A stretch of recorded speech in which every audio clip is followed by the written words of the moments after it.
Welcome to Unstitching ADHD Urban Ed Talks, the show where we explore how education systems can better serve neurodiverse learners, one conversation at a time. I'm your host, Dr. Stanley Ekiyor. Today we are exploring the multi-tiered system of supports, often referred to as MTSS, and how this framework helps schools create environments where all students can succeed, including those with ADHD and other diverse learning needs. My guest today is Sandra Ordan, an educator and a systems coach who works with schools to design and sustain effective MTSS practices. She also brings a deep personal perspective as a parent of a 13-year-old with ADHD. Sandra Ordan, thank you for joining us and welcome to the show.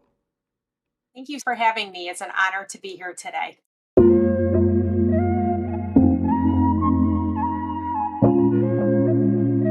Let's start by getting to know you a bit. Systems level change. So, what really drew you into this work around MTSS and supporting neurodiverse learners? And what's the motivation? What's keeping you going? Yeah.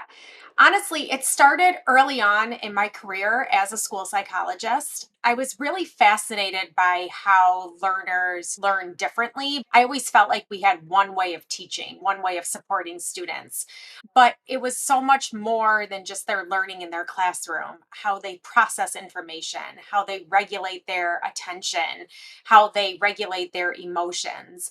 And once we really started to understand how students learn differently and met those needs, rather than just discipline or punish them for their behaviors, but really teach them how to be learners, we're not just fixing the students, we're helping to solve a bigger systems issue, right? And so just thinking creatively about different environments and how to meet their needs, that's really what keeps me passionate about this work. To go to the systems view, we can't do that one kid at a time. We don't have the resources. So, how can we change things at more of a systems level? And that's what's really crucial in this work.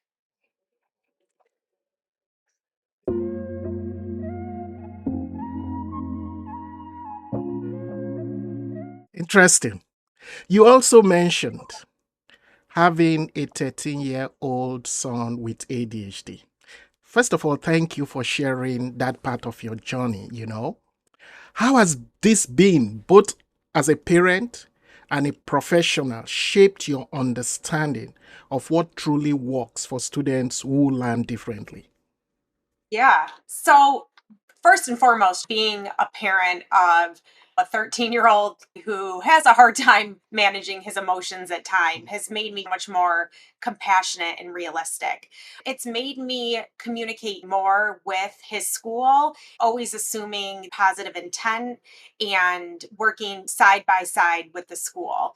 I am very grateful. My son has had amazing school experiences, and I truly believe that so much of that is his teachers, whether it's his main classroom teachers, his math teacher, or his amazing jazz band instructor who has become like a friend of ours. They meet him where he's at and they're flexible. They communicate with him with all of his strengths that he brings. And I'm proud to say he's a high honor roll 8th grade student taking numerous advanced classes. He's an athlete, he's artistic, he's musical, and we keep him very active at home too, which helps him as well.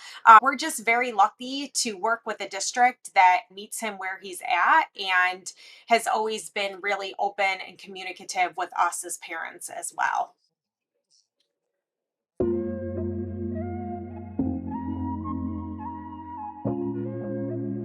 I appreciate how you bring both heart and structure into this work, right?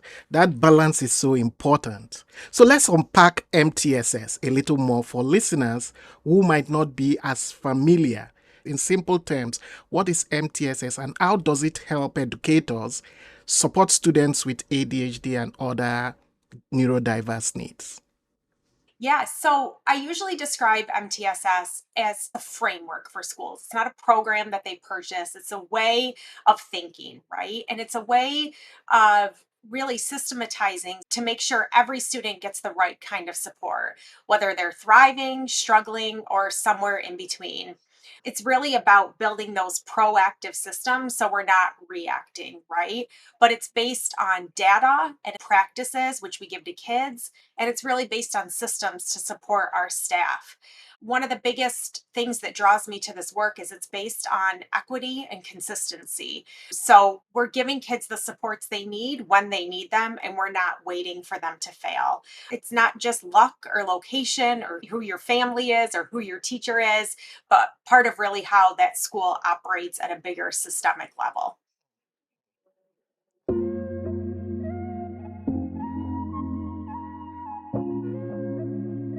That explanation, especially how you have highlighted that MTSS is not a program, right? Right. Program that labels students, rather Right. matching support to need. Such a Yeah. powerful shift, and I'm really excited about that explanation. So, moving forward, you have primarily worked with or in rural districts, while our Mhm. series often focus on urban schools. What similarities or differences do you see when it comes to implementing MTSS or supporting students with ADHD across these different settings? Yeah, I mean, no matter what setting you're in, right? Schools are a busy place and they lack resources, whether they're rural or inner city. What we know is the schools lack resources. So, MTSS is not one more thing we're doing, it's a way of operating that makes things more efficient and effective for students. It's not something extra, it's how we do the things that we've always done. The best part for me when I work with schools is that they can see how transformative MTSS can be. You're not trying to get to kids individually one at a time. You're being proactive in what do all kids need? And then what do just a few kids need? And then what do maybe groups of kids need that we can do differently? So I think it's all about that systems work and looking at the whole. I think a challenge in both those districts is sustainability. Often we say that MTSS relies on systems, not superheroes, but we certainly need those superheroes in the buildings to get this work started, right? My role as a consultant is to find those superheroes and coach them and allow them to feel the energy and the excitement around this work and really transform that into their daily life and decision making.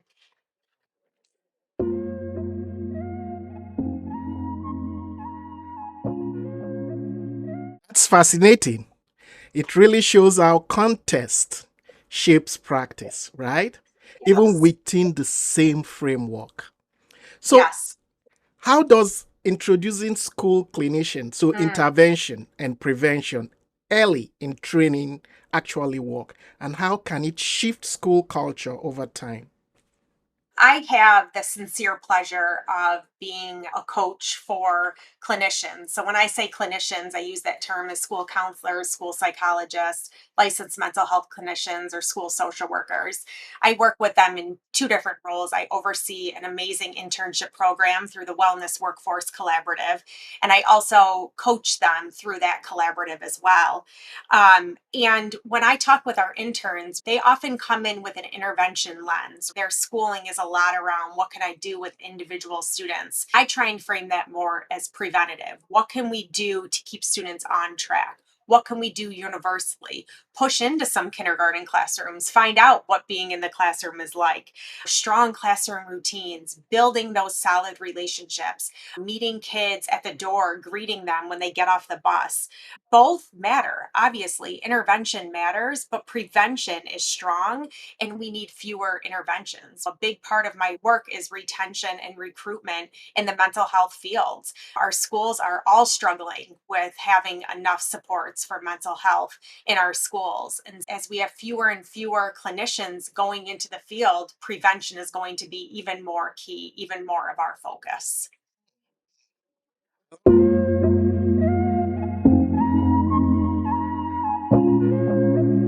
To summarize it, you just hit on how prevention, Yeah. is culture building, not just a checklist, where you just check the Right. boxes. That's such a powerful mindset for schools to adapt. I'm very happy that you put it that way.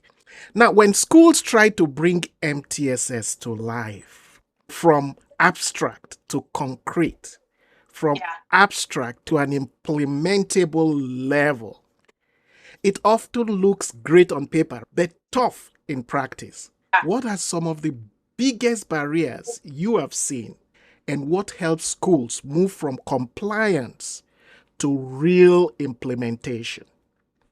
Yeah.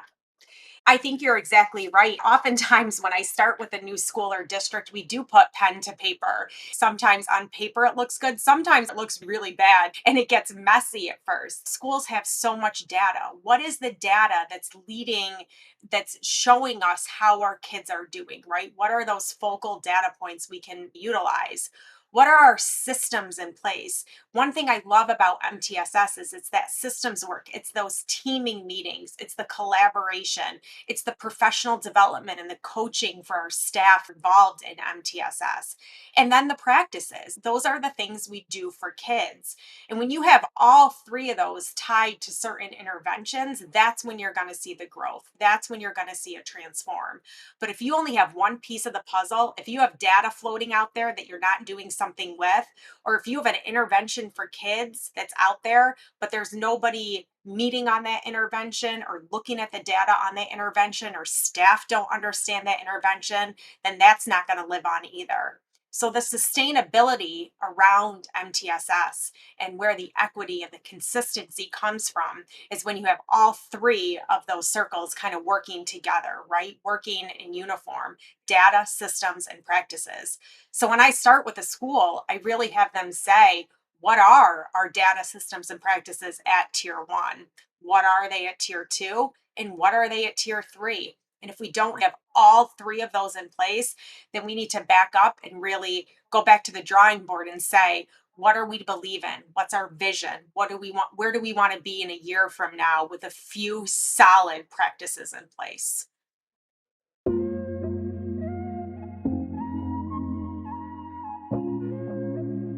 Just listening to what you're describing, I want to know, just curious about this. Do you think leadership coaching or data driven collaboration plays a role in sustaining those changes? Oh, absolutely. When I coach, when I'm supporting our leaders out there doing this work, a lot of times they don't need me with them around the data. They need me to coach them and say, what do you see when you're looking at this information? What are your thoughts? What are your next best steps? They have the skills, that they need that time and space with someone who believes in them, and then they can go out and turnkey those practices back to their teams.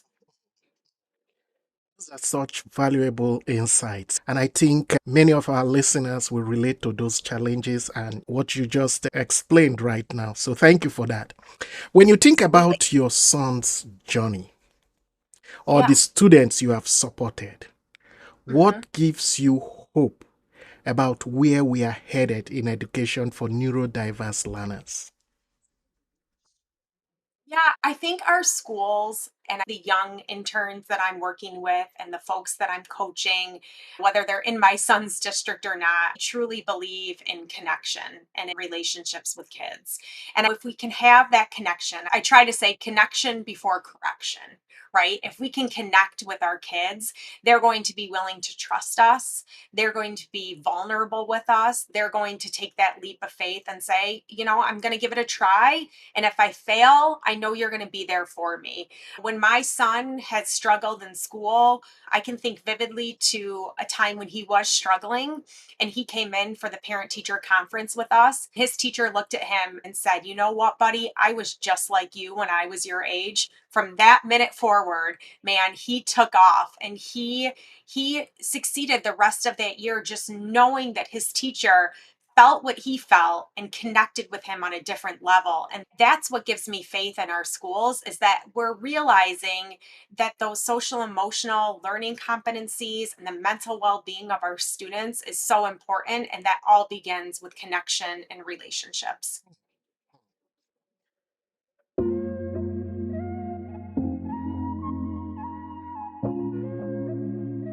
Such a meaningful perspective. Thank you for grounding the conversation in both data and humanity, putting a face to it. That's a Yes. very Yeah. beautiful perspective. For educators and clinicians listening today who Yeah. want to strengthen MTSS or make Mhm. their classrooms more inclusive, what's one Mm. practical step they can take right away? Yeah.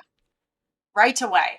How can you connect with your students? How can you build those relationships? How can you greet them at the door when they come in? Make your classroom a place where kids want to be.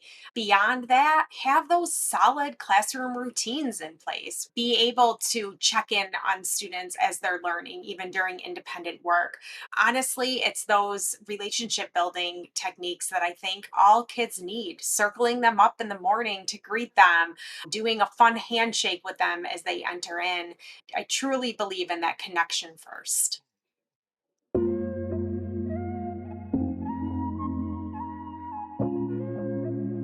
Thank you. Yesterday I was in a meeting where we're having conversation about the framework, right? And we actually were looking at the response part of it, the three-tier system. How would you Yes. describe those three-tier systems? Yeah. So I describe it using an analogy, and it's an ice cream sundae. So tier one is like your ice cream, right? It's at the bottom. Everybody needs that ice cream. And it needs to be like really, really good ice cream because for some kids, that's all they need. That's all they need is that good ice cream. And then tier two is that one topping that some kids need, and you let the data guide it. So you might have a group of students who need a peanut butter topping because they need some emotional regulation skills. You might have a group of students over here that need that hot fudge topping because they need more of that reading service, right? But you let the data guide what those lacking skills are and add that on top. That's what's key. Sometimes I see that people pull kids for intervention, but they're missing that ice cream. What good is a sundae without that ice cream on the bottom? So you layer up. And then our students with tier three needs, and I use that language intentionally. I say students with tier three needs. I don't say tier three students because we don't want our kids living at tier three. At any time, they may have a tier three need, but we always want them to try and scaffold back down to tier two or tier one. But you layer up, and our students with tier three needs are like those unique Sundays. So your Sundae could look very different than my Sundae at that tier three level. I might need rainbow sprinkles, whipped cream, and a cherry on top, but I'm still going to have that ice cream, right? So it's that layered approach. The key is that we have to have faith in that tier one. We really have to provide that rich, good ice cream at tier one to all of our students. So we're not always in that ice cream sundae mode of tier three. Beautifully said. Thank you for that analogy. I love it. Now, Absolutely. for listeners out there want to know more, want to get more support, want to reach out to you, Yeah. what would you say to them? How can they reach you? What are you doing right now? Yeah, I am super grateful to work for an amazing community based organization called Peaceful Schools. We are out of the Syracuse area, but I live in Victor, New York, and I consult with schools all across New York State. In fact, we have a school on Long Island we're working with. We work in schools in downstate New York, all the way to Jamestown, New York. So, all across the state. The best way to reach out to me is either through LinkedIn or I can provide my email address. You want me to do that live here? Yes, please. Okay. All right. So it's just my first name, Sandra O at peacefulschools.com. We would love to hear from you, our company as a whole, beyond the work that I do in consulting and coaching.